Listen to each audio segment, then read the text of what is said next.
Yes, dear student, अस्सलामु अलैकुम वरहमतुल्लाहि वबरकातुहू। I am Shakeel Ahmed Khan. आज हम एक मज़ेदार टॉपिक के साथ हाजिर हुए हैं। प्रेजेंट इनडेफिनिट जो टेंसेस हैं उसके हमने सिंपल जिसको कहते हैं या पॉजिटिव सेंटेंस कहते हैं, अफर्मेटिव भी कहते हैं और असर्टिव सेंटेंस भी कहते हैं, हमने वो बनाना सीखे थे। आज हमारे पास क्या है, प्रेजेंट इनडेफिनिट नेगेटिव सेंटेंस को हम समझेंगे। पहचान यानी आइडेंटिफिकेशन इनकी भी वही है कि इन जुमलों के आखिर में ता हूँ, ती हूँ, ता है, ते हैं वगैरह ही आएगा, मगर यहाँ पे नहीं यानी मना किया जाएगा। जैसे हम कुछ जुमले समझ लेते हैं, हम दरवाज़ा बंद नहीं करते हैं, हमने नहीं का इजाफा कर दिया। वो 4 अंडे नहीं उबालता है, वो चांद नहीं देखती है, तुम्हारा भाई मुझे सजा नहीं, यहाँ पे नहीं लिख लेते हैं, नहीं देता है। आ रही बात समझे? इसको मैं साफ करके लिख देता हूँ, तुम्हारा भाई मुझे सजा नहीं देता है। याद रखें, इन जुमलों को जब हम बनाएंगे तो उसूलन 12 हमारे पास जो टेंसेस हैं, सिर्फ 2 टेंस को छोड़ के सब में हम हेल्पिंग वर्ब यूज़ करेंगे। एक प्रेजेंट इंडेफिनिट टेंस है जो हमारे सामने है और एक पास्ट इंडेफिनिट टेंस है। वो हेल्पिंग वर्ब क्या होते हैं या एक्सिलरी वर्ब क्या होते हैं, ये जो जुमले के आखिर में आते हैं। अब इस हैं को हम क्या कहते हैं, आर कहते हैं। सही, इसी तरह यहाँ है आ रहा है, इसको हम क्या कहते हैं, इस कहते हैं। इसी तरह कहीं पे एम आता है जिसको हम उर्दू में हूँ कहते हैं, मैं खाता हूँ। हम क्या करते हैं, हमारे पास क्या होता है, इन जुमलों के अंदर हम जो हेल्पिंग वर्ब जिसको हम एक्सिलरी वर्ब भी कह रहे हैं, ये हम नेगेटिव बनाते वक्त यहाँ पर हम यूज़ नहीं करते। तो डियर स्टूडेंट, हमने ये याद रखना है कि यहाँ पे हमने 2 टेम्परेरी हेल्पिंग वर्ब यूज़ करना है। एक्चुअल में वो है एक ही, डू।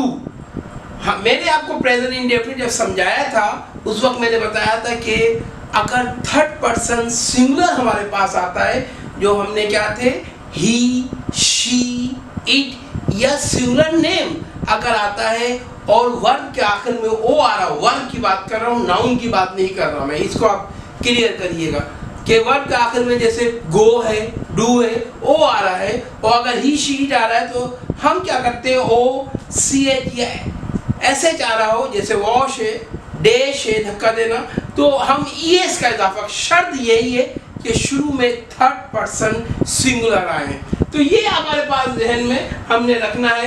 अब हमारे पास मिसाल के तौर पर मैं आपको एक्सप्लेन कर दूं, यहाँ पे मेरे पास जैसे वॉच है, ये वॉच लिखा हुआ है, डैश है, गो है।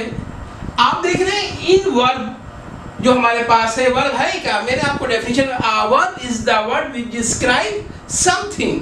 वर्ब हमारे पास आयो, मगर शर्त यह है कि इनके शुरू में क्या है, ही, शी, इट या नेम, सिंगुलर नेम आए। तो हम क्या करते हैं, जिन वर्ड में सी एच आए, एस एच आए या ओ आए, हम इनमें क्या कर देते हैं, प्लस ई एस का इजाफा कर देते हैं। याद रखिएगा, अगर इनके अलावा अगर ये नहीं आते तो फिर आपने याद रखना है, मिसाल के तौर पर ये नहीं आ रहे, इनके अलावा कोई और से ये सब्जेक्ट में आ रहे हैं, जैसे आई आ रहा है, वी आ जाता है, ये दोनों फर्स्ट पर्सन है, यू हमारा लिसनर है, सेकंड पर्सन, फर्स्ट पर्सन को हम स्पीकर कहते हैं। अगर ये आ रहे हैं या फिर ही, शी, इट की मैनी क्या है, दे आ रहा है, तो उस सूरत में हम ये ना एस का इजाफा करेंगे और ना हम ई एस का इजाफा करेंगे। ये बात आपके समझ में आ गई होगी, मुझे उम्मीद है। तो अक्सर कंफ्यूजन यहीं पे होती है। अब देखिए ये जुमला है, हम दरवाजा बंद नहीं करते। सब्जेक्ट क्या है हमारे पास, ये देख रहे हैं, ये सब्जेक्ट हो गया। दरवाजा क्या है, ये ऑब्जेक्ट हो गया। बंद ये हमारे पास वर्ब हो गया। क्लियर? और यहाँ पे बंद। अब हम क्या करेंगे, इसको जब यूज हम करते हैं तो we do not, clear, we do not, close लिख दे, ये शट लिख दे, शट द डोर, क्लियर, बहुत आसान है। आपने डू और डस नॉट लिखना है। इसी तरह वो 4 अंडे नहीं उबालता है, वो ही थर्ड पर्सन सिंगुलर है। अब यहाँ पे क्या आएगा, क्योंकि जब आप बनाएंगे तो इसमें एस का इजाफा करेंगे तो वो एस हट के इस डू को बना देगा डस। याद रखिएगा, डस नॉट आ जाएगा, क्या आ जाएगा, डस नॉट बॉय। अब इसमें एस नहीं लगाएंगे, जहां पे ई एस आ रहा है तो वो नहीं लिखेंगे क्योंकि वो डस में आ जाएगा। अगर तो हम क्या लिखेंगे, he does not boy egg, clear. और सॉरी, यहाँ पे ऑब्जेक्ट में क्वांटिटी भी है 4, तो हम क्या लिख देंगे 4। याद रखें, हमेशा क्वांटिटी को ऑब्जेक्ट से पहले हम राइट करते हैं। जिस तरह मैंने बताया था, कोई प्लेस आएगा तो प्रीपोजिशन नो पे, वो चांद नहीं देखती है। अब वो क्या है, शी है हमारे पास, यहाँ पे हम क्या करेंगे, शी। अब शी के साथ क्या लगेगा, ये आपको पता है, अभी मैंने बताया कि क्या आ जाएगा, डज नॉट। देखने के लिए बहुत से लफ्ज इस्तेमाल होते हैं, बीहोल्ड भी वर्ब है, नोटिस भी है, ऑब्जर्व भी है, वॉच भी है, लुक भी है, सी भी है। जो आपको पसंद आए वो लिख लें, सही है। तो हम सी लिख लेते हैं, तो क्या हो जाएगा, शी डज नॉट, सही है, she does not see the object, क्या है, मून। याद रखें, हमने इससे पहले द इस्तेमाल किया है क्योंकि नेचुरल थिंग्स है और आर्टिकल्स में द। अब दूसरा जो हमारे पास सेंटेंस है, तुम्हारा भाई मुझे सजा नहीं देता है।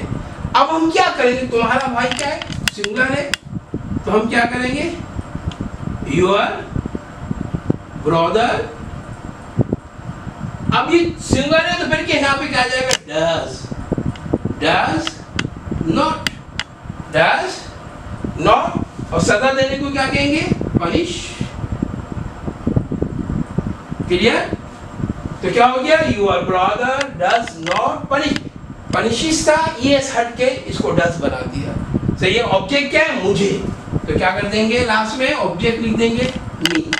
तो याद रखें, बहुत आसान है। आपने फार्मूला जो कह लें, इसको मेकिंग कह लें, इसको प्रोसीजर कह लें, मेथड कह लें, ये आपको याद होना चाहिए। सबसे पहले सब्जेक्ट आएगा, डू नॉट या डज नॉट, फर्स्ट फॉर्म हो वो वर्ब आएगी, ऑब्जेक्ट आएगा, प्लेस और टाइम। ये हम सब पहले आपको शुरू में समझा चुका हूँ मैं।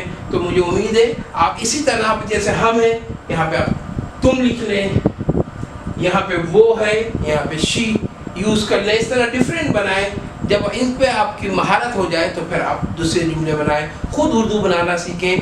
याद रखें, जब तक आपको उर्दू बनाना नहीं आएगी, आप इंग्लिश की ट्रांसलेट आसानी से नहीं कर पाएंगे। अस्सलाम वालेकुम।